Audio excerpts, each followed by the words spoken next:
this video, we're going to be talking about FileMaker licensing for those of you who've been around the block for a period of time in the FileMaker community.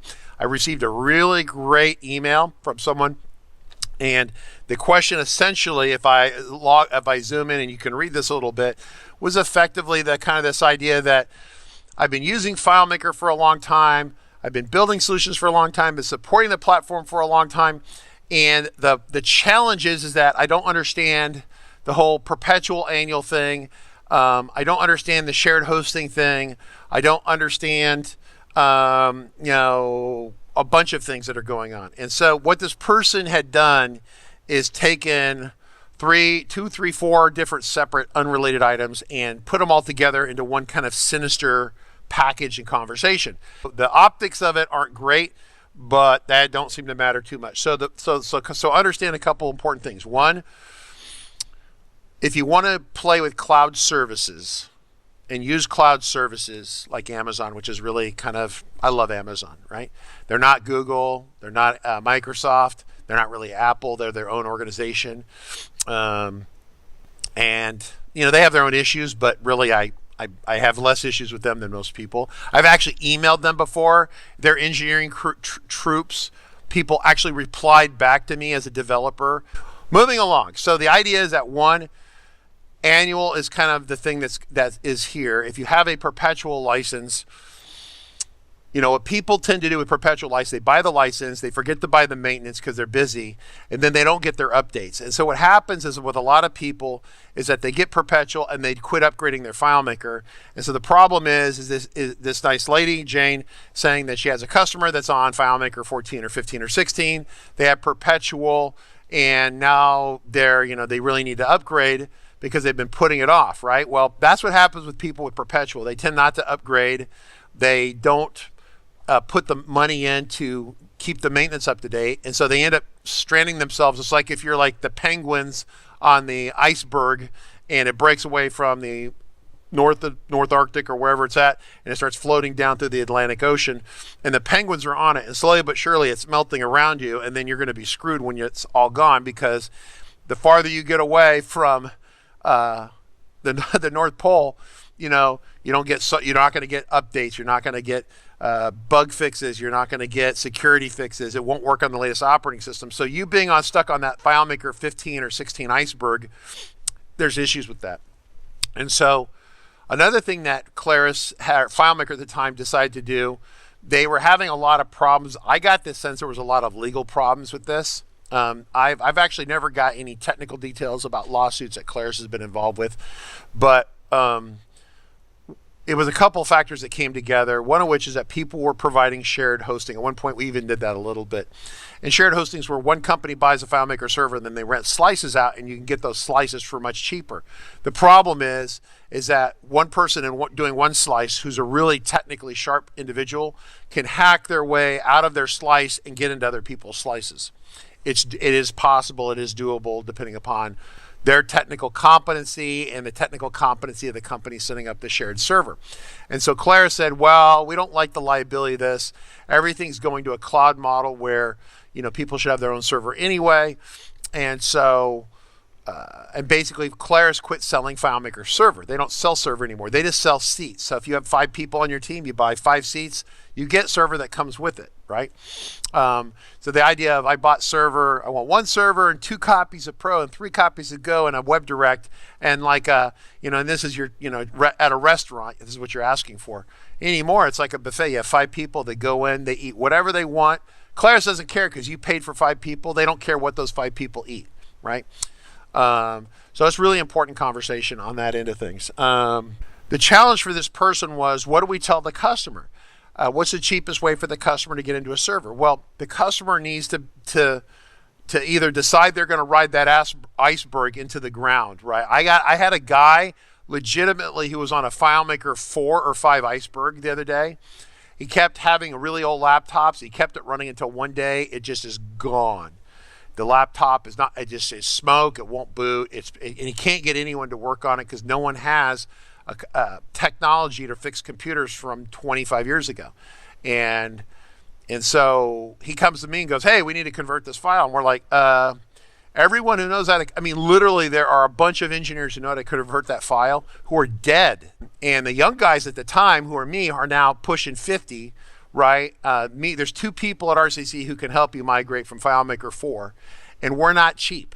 And so the person never upgraded from FileMaker 4 because they didn't want to spend the money. So what makes the conversation, if you're that person, I apologize, I'm not using your name, but if you're that person and you never upgraded because you want to save money, are you going to really want to spend $150, $250, $300 an hour? Because most people don't hire me, I'm pretty expensive, right? They hire my senior engineers that are minimum $150 an hour. And so do you want to hire that guy to sit there and he has to build a computer that will install FileMaker 6 or 5 or 6 or whatever it is. Then he has to install your software, try to convert it, then wrestle with you on what you want to do with it. I mean, it's for someone who's been trying not to spend money. You're into what are you going to do? I mean, you can only not spend money so long. You can only be on that iceberg so long, and then ploop, now the penguin is now floating in the water in the middle of the Atlantic, and it's not good, okay? So that's where you're headed. So either you stay, you spend the little money to stay on the ice pack in the north, and you don't wander off too far, right? Or you come up with a plan that when the ice is gone, you're end of mission, right? That's what NASA says when they kill an astronaut. You're end of mission, right? They don't say, yeah, astronaut's dead and he's on Mars or something like that, or on the moon. They just say he's end of mission, right? So you will be end of mission with your FileMaker, right? Because you're not going to really want to fix it. So understand that's a mental decision, a switch that you have to flip one way or the other way. And then, of course, the idea is that if you want to get into the FileMaker the cheapest way, and doing the cloud at the $15 price point, I will just simply point this out for you real quick. If I come over here to my browser, I'm going to zoom out a little bit. We covered this briefly, but if you go to Claris's website, this is basically the most pain-free way of getting into it, but it's probably going to be double what you were paying on shared hosting, because shared hosting, you kind of gave up some security, gave up some power, but it was kind of good enough, right? But that's not an option anymore, not a legal option, right? So you go to pricing. This essential kit right here for 5 people is $1,145 for the year, and that is a complete package for 5 people, 5 licenses, and the server up on Amazon that they take care of for you, and the SSL certificate on Amazon they take care of for you, and the backups that they take care of for you, with theoretically 24/7 support. Claire's tried to lay that on me. Oh, we have 24/7 support, except that my guys have been running into their guys, and they say, oh yeah, we'll call you back. It's a Friday. They should call us on a Saturday because they have 24/7 support. We don't hear from them for 4 days. So understand that is one way of doing it. The other way is buying a 5-pack if you buy a 5-pack of FileMaker from us, say, and you get a really great deal on it for like, say, $800 or something like that US, that's 1 year annual. And then Jacob sets it up for you. You're still looking at more than that price point. That's $19 a month. The cheapest we can set up a 5-pack of people is about $23 per user per month. So I can't even build it as cheap as this tier is right here. Now, as you start to add more people, we're more competitive, but that's a pretty cheap tier. Now, is $1,145 too much for 5 people for the year? I mean, if your company is barely making it, and et cetera, then yeah, maybe you got to step back to Post-it notes. I don't know what to tell you. You could try using other technology, but you're going to run into walls with it, right? If all you need is Excel, then just use Excel, right? There are companies that compete. Like if you just go to Google and you say, hey, I'm just going to go to Google real quick. We'll go to Google. So Claris comes up, but then there's a bunch of people that runs ads for them, right? And we're not seeing it here. Here's an ad here. Let me see, FileMaker CRM. Let's try that. So this is a FileMaker consultancy. There they are. There's QuickBase. So this is a company. Hey, we could use QuickBase. It's cheaper than FileMaker, except it's like pretty limited. And if you don't like WebDirect, the limitation of WebDirect, you're definitely not going to like that, right? And then you got this Tray.io. Not sure what that's about. And then you got Pipedrive. There are other competing products out there that are cheaper, but will they do what you want to do? Probably not as well. So that's kind of the answer to the question. So the problem with Jane was that she attributed getting rid of shared hosting annual versus perpetual, which is really not even a Claris thing. That was more of an Amazon thing, forcing that on everyone, et cetera, et cetera. So Claris, they do tend to make decisions and with disregard for any of the people that need it that are less than 5 users. If you're 5 users or more, they're very happy to help you. If you're less than 5 users, that's not a demographic they are interested in, to be honest with you. So just the way that is. So it's not good, not bad, just is. If I had 100 patients, but usually not more than 5 or long time, is 5-year subscription good enough?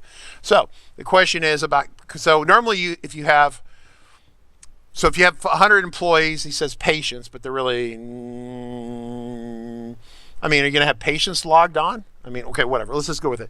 Let's say employees. He has 100 employees, but more than 5 employees would be logged on. You can, instead of paying the 100, you can buy what they call concurrency. It's a very important concept. You can buy a 5-pack of concurrency.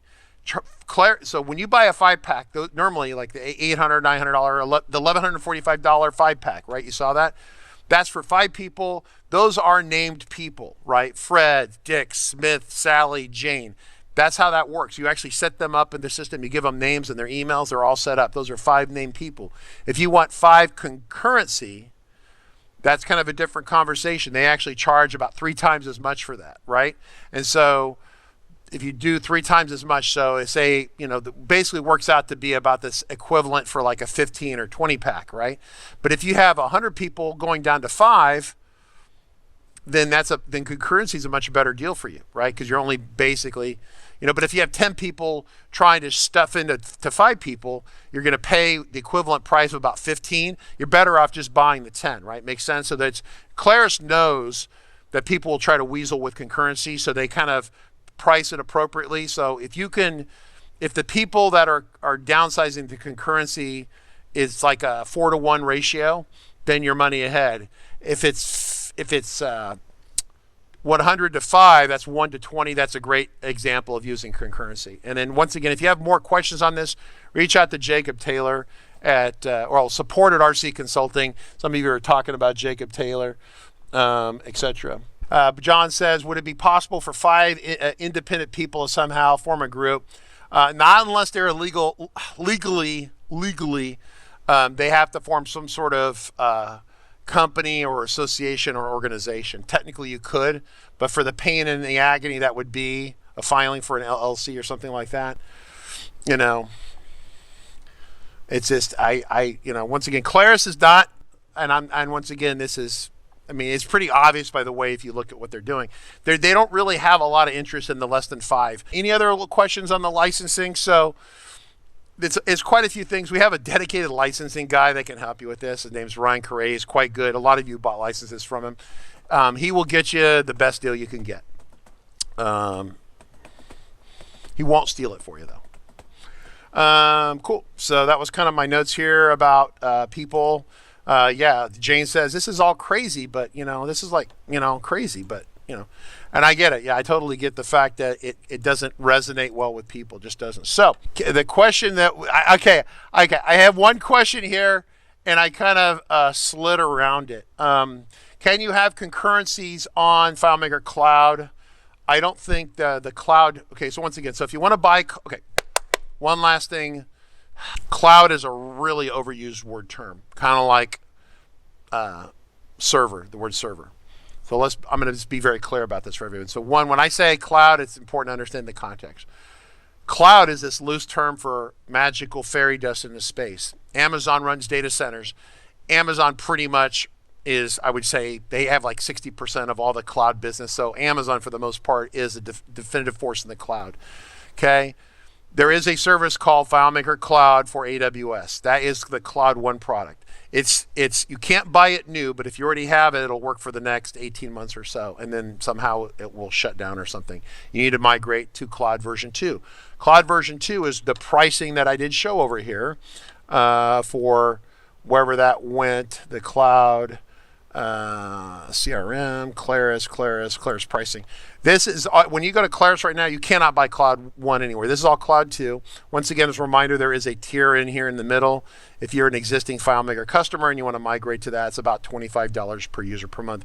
Pretty good tier price still. This is really good. This one's pretty good. This one causes people to grumble, just the way it is. I'm not editorializing. I'm just telling you what I hear. So you have Cloud 1, Cloud 2. You can also, if you buy the concurrency license, do a Windows installation. Have Jacob or your own IT people do the Windows installation for you on a Amazon EC2 server and roll your own server, okay? And then you can use concurrency on that for sure. So once again, send an email to support@RC Consulting and Jacob can help you with that. We did a 2-day server installation broadcast a week ago. It's in the recordings, okay? We're also, for the people who do our video training, I guess I should just promote that real quick, is that this broadcast, all this live training, is basically funded by the people who buy our video training. So when you buy the video training over here, you're getting hundreds of hours of video, okay? The FileMaker 19 video course is about almost about 70 hours. Then we have the deploy course. So that's server Cloud 1, Cloud 2. That is another 10 hours or so. Jacob is doing the 5-hour, 4 or 5, 6-hour slow walkthrough of the Windows installation on Amazon. If you want that, it's not free. You got to get the one of these 2 training bundles here. You go to fmtraining.tv and then you can buy one of the bundles right here. And so that's important because that is instructions on how to build basically your own Amazon instance with FileMaker Server and then put whatever license you want on it, right? And the pricing when you do that will be down around in this anywhere from this price here to up about $24, $25 per user per month. So that's kind of where that's at. So that is the option for on Discord. I forgot your name because I don't see it right here, but on the not Discord but on Twitch. Yeah, obviously you can do coaching as well, and then they can help set the server up. So, but a lot of people have this licensing questions, and they're not going to go away. It's just going to kind of continue.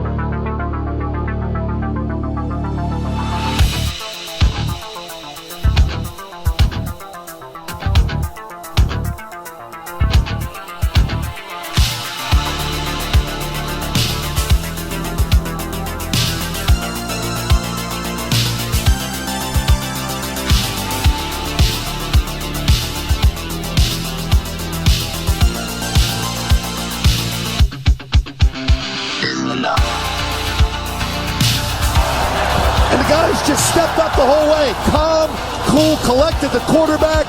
Great read, good patience. More importantly, great job up front protecting this quarterback to give you a chance. And that's all you can ask for. Try to rally down 10. 9:25 to go here in the fourth. Short motion by Amendola from the left. Brady takes the shotgun snap. Stands in, throws it left for Amendola. Reaches up and snags a high throw and lands inside the 10. Rolling to the 9. Ball slightly behind him, but Danny makes the grab.